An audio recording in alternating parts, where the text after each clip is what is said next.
Somewhere in the ruins of the ancient Middle East, beneath all the broken down walls, buried artifacts and writings that once displayed a vibrant and bustling community, lies a major force of the Mesopotamian era, a civilization so powerful that its vast territory stretched all the way from the Persian Gulf to Egypt, forging a path of death and destruction wherever they went.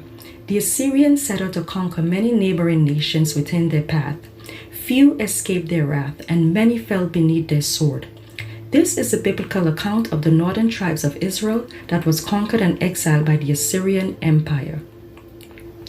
If you enjoy biblical stories and history of the Bible, please consider subscribing to this channel. Don't forget to give the video a thumbs up, like and share with your family and friends. Now back to the video.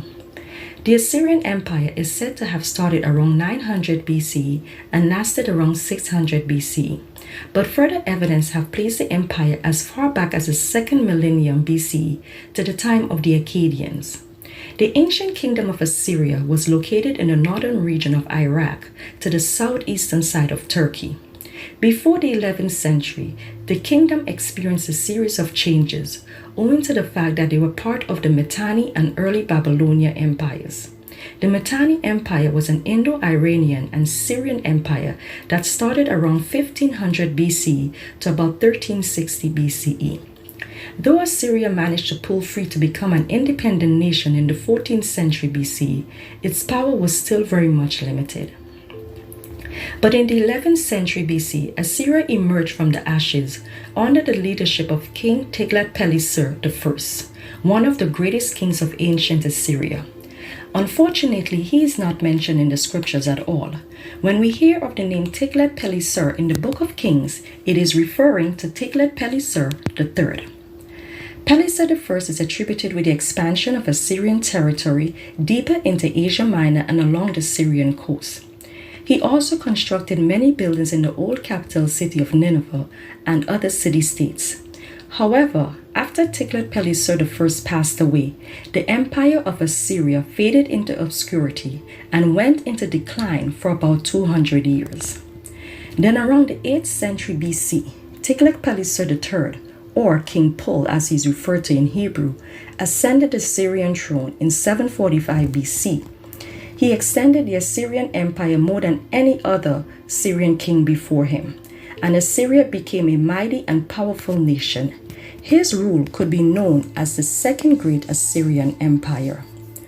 It was during this time that a man by the name of Menahem seized the Israeli throne after assassinating the previous king who only ruled for 1 month. Menahem was a wicked king. Not only did he not follow the commands and decrees of the God of Israel, he continued to lead the Israelites into false worship of foreign gods. Also in 2 Kings chapter 15, Menahem is said to have completely destroyed a town called Tappuah, killing off most of the population, even the pregnant women. But this evil king was about to come face to face with the Assyrian army. The Assyrian army first invades the northern tribes of Israel during Menahem's reign. But Menahem was not yet ready to lose his throne. Instead, he strikes a deal with the king of Assyria, paying him 37 tons of silver in exchange for helping him secure his place on the throne as king. So how was Menahem able to come up with such a large sum of money? He basically forced the wealthy citizens of Israel to pay 50 pieces of silver each to the king of Assyria. This amount of silver must have pleased Tiglath-Pileser, because after receiving the money, he decided not to continue with his invasion of Israeli territory. But this so-called deal was not to last for a lifetime. After Menahem died, his son Pekahiah becomes the next ruler of Israel.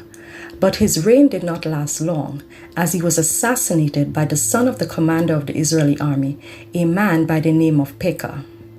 Pekah takes over the throne and begins his rule in Samaria, which is the ancient capital city of Israel, in 735 BC. Following the lead of the other kings of Israel, he did many evil things in the sight of the God of Israel.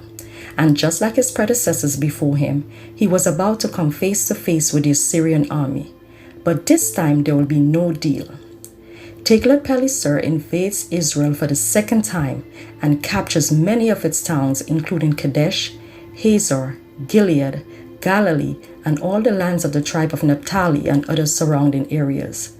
After conquering these towns, he took the inhabitants captive into the land of Assyria. This is the first group of Israelites to be exiled into Assyrian territories. There is no official death record suggesting how King Tiglath-Pileser died, but he is believed to have died of natural causes in the year 727 BC, paving the way for his son Shalmaneser to become the next king of Assyria. As was the norm for many Israelite kings in those days, there was a conspiracy against King Pekah, and he was assassinated by a man named Hoshea, son of Elah, probably in the year 732 BC. After assassinating King Pekah, Hoshea claimed the throne for himself, and he reigned in Samaria 9 years. Just like the previous kings before him, King Hoshea did evil in the sight of the God of Israel. Although the scripture does say that he did not do to the same extent as the other kings. During Hoshea's reign, Israel was attacked by Assyria for the third time under King Shalmaneser, and once again Israel was forced to pay an annual tribute to Assyria. This did not settle well with King Hoshea, and to show his discontent, he stopped paying the annual tribute to Assyria, and to make matters worse, to free himself entirely from the grip of Assyria's power, he conspired with the king of Egypt.